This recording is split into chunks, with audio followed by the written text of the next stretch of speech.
महापुरुष हे आपणच जातीमध्ये विभागून टाकले आणि या महापुरुषांवरचं राजकारण फक्त आता सध्या सुरू आहे. त्याच्यामुळे कधी नाव न घेणारे, छत्रपतींचं नाव न घेणारे आमचे शरद पवार, आज त्यांना रायगड आठवला.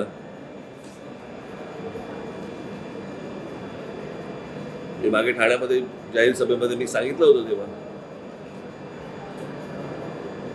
त्यांची मुलाखत घेतली होती, आठवतं मी तुम्हाला?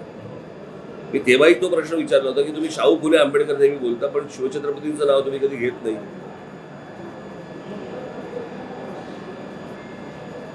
शिवछत्रपतींचं नाव घेतल्यामुळे मुसलमानांची मतं जातात अशा काहीतरी संभ्रमावस्थेमध्ये इतकी वर्ष त्यांनी काढली आणि आता त्यांना आठवलं. होऊ दे.